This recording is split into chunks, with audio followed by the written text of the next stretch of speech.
ऐसे मायके से तो बिन मायके रहना अच्छा है।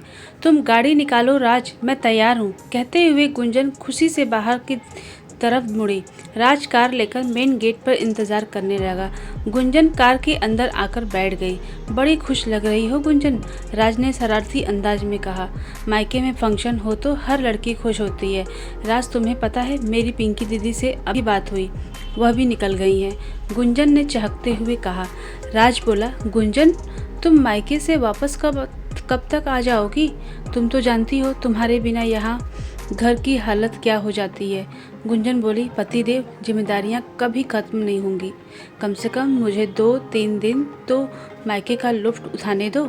तुम तो जानते ही हो हर लड़की को अपने मायके से कितना लगाव रहता है, और माँ पापा के चले जाने के बाद भी भाई विनय ने हमें कभी उनके ना होने का एहसास नहीं होने दिया। राज बोला, हाँ गुंजन जानता हूँ, तभी तो पूछ रहा हूँ वापस कब आओगी, वरना तुम्हारी याद में मैं यहाँ सूख जाऊँगा। गुंजन बोली, कुछ भी रहने दो, मैं जाऊँगी तो तुम्हें तो खुशी हो रही होगी, सोच रहे होगे अच्छा हुआ अब 2-3 दिन कोई रोकेगा टोकेगा नहीं। तुम चाहो तो शाम के फंक्शन के बाद तुम भी मेरे मायके रुक जाओ। राज बोला, नहीं बाबा नहीं, मैं रात को वापस अपने घर आ जाऊंगा, तुम्हारा मायका तुम्हें ही मुबारक हो। और दोनों हंस पड़े। गुंजन बोली, मेरी अभी फ़ोन पर पिंकी दीदी से बात हुई थी, वह भी मायके आने के लिए निकल चुकी हैं। राज बोला, साड़ू साहब भी आ रहे हैं ना? गुंजन बोली, नहीं राज, जीजा जी नहीं आ पाएंगे, तुम तो जानते ही हो जिया जी ऑफिस से एक दिन भी छुट्टी लेते हैं तो उनकी पगार कट जाती है, और पिंकी दीदी के घर के हालात तो आप जानते ही हो। गुंजन और पिंकी दोनों बहनें अपने मायके जा रही थी।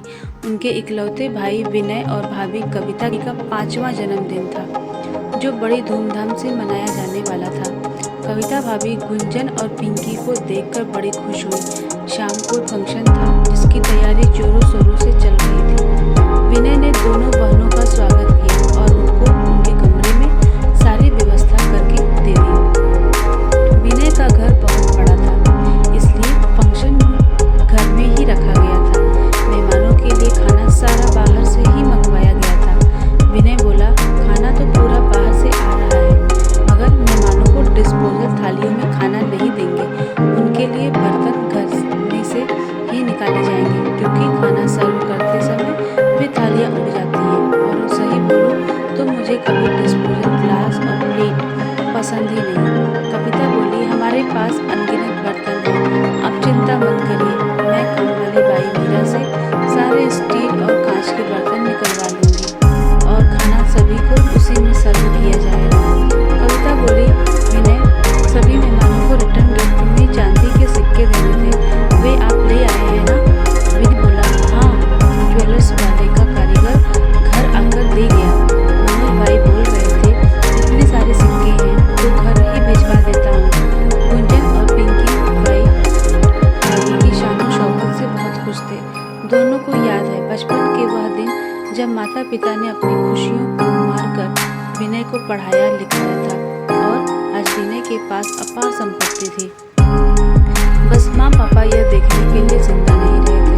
पिंकी बोली, गुंजन, आज माँ पापा होते तो विनय की सफलता देख कितने खुश होते ना? गुंजन बोली, हाँ दीदी, भाई भाभी के तो मजे हैं। अच्छा छोड़ो यह सब पिंकी दीदी, और यह बताओ आपको पता है ना कविता भाभी शाम को 30,000 का लहंगा पहनने वाली है। उनको फ़ोन आया था और वे कह रही थी सभी को लहंगा पहनना है, तो मैं भी लहंगा लाई हूँ दीदी। आप याद से लहंगा लाई हैं ना? गुंजन ने उत्साहपूर्वक पूछा। हाँ गुंजन, मैं लहंगा लाई तो हूँ, मगर बहुत भारी वाला लहंगा है मेरे पास। यह देख पिंकी ने अपना लहंगा सूटकेस में से निकाला। हाँ दीदी, ठीक तो है, वैसे मैं 2 लहंगे लाई हूँ, देखो आपको जो पसंद आए आप पहन लेना। गुंजन ने अपने दोनों लहंगे पिंकी दीदी को दिखाए। पिंकी की आर्थिक स्थिति इतनी अच्छी नहीं थी, यह बात गुंजन जानती थी, इसलिए गुंजन हमेशा सब कुछ एक्स्ट्रा ही लेकर आती थी, ताकि वह अपनी महंगी चीज़ें पिंकी दीदी को भी पहनने दे पाएँ। मगर पिंकी दीदी बहुत स्वाभिमानी थी, इसलिए गुंजन उनको कभी एहसास नहीं होने देती थी कि वह जानबूझकर 2 चीज़ें लाई हैं, क्योंकि पिंकी दीदी जल्दी से किसी दूसरे की चीज़ हाथ नहीं लगाती थी।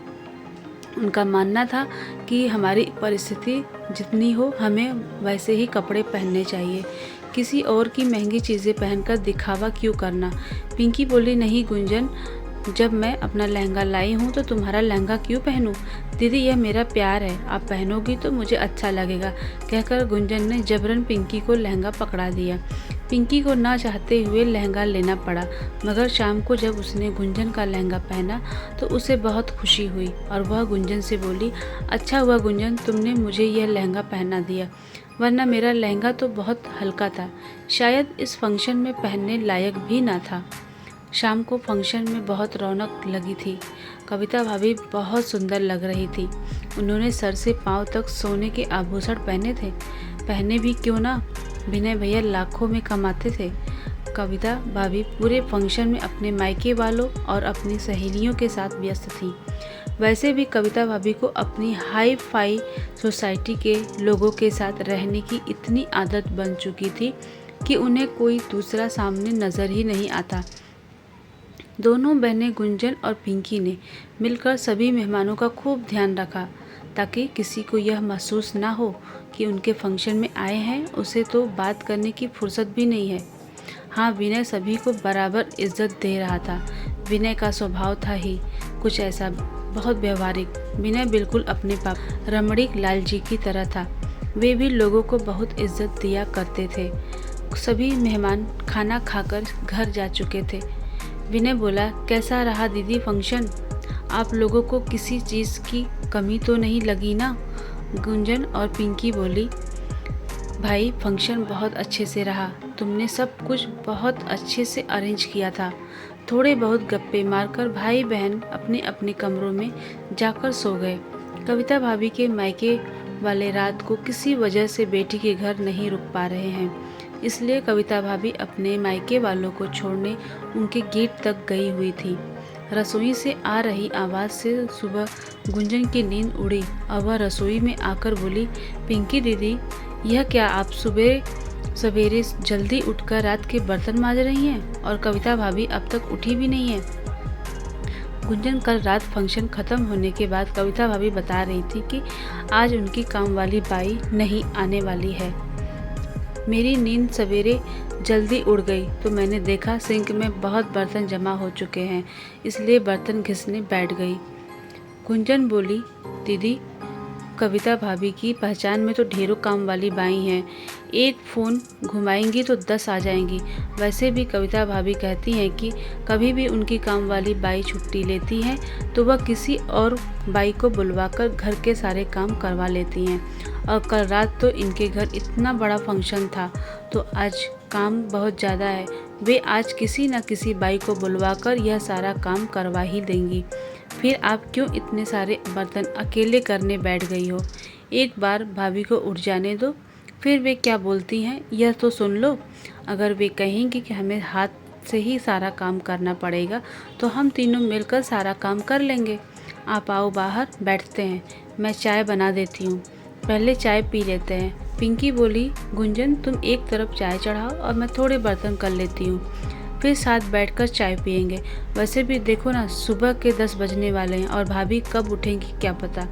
तब तक यह रात के जूठे बर्तन ऐसे ही पड़े रहेंगे, इसलिए मैं थोड़े घिस कर आती हूँ। गुंजन बोली, आप भी न दीदी, एक बार भाभी उठ जाती और बता देती कि बाई का क्या माजरा है, फिर साथ काम कर लेते, मगर आप तो ज़िद्दी हैं, कहाँ सुनने वाली हैं। गुंजन जानती थी पिंकी दीदी काम करने में किसी की नहीं सुनती थी और इसी बात का फ़ायदा उठा जाती थी कविता भाभी। गुंजन के पति राज खुद बहुत अच्छा कमाते थे, इसलिए कविता भाभी गुंजन की बहुत इज्जत करती, मगर पिंकी के पति इतना खास नहीं कमाते थे और पिंकी दीदी का स्वभाव भी बहुत अच्छा था, जिस वजह से कविता भाभी को पता होता था कि अगर पिंकी दीदी को कुछ कह दिया जाए तो पिंकी दीदी वह काम पूरा कर ही लेंगी। इसी का नतीजा था कि कविता भाभी को घर में रात के पड़े बर्तनों की कोई फिक्र नहीं थी और पिंकी दीदी उठकर सवेरे से बर्तन करने बैठ गई। तो दोस्तों, पूरी कहानी सुनने के लिए हमारे नेक्स्ट पार्ट को ज़रूर सुनिए।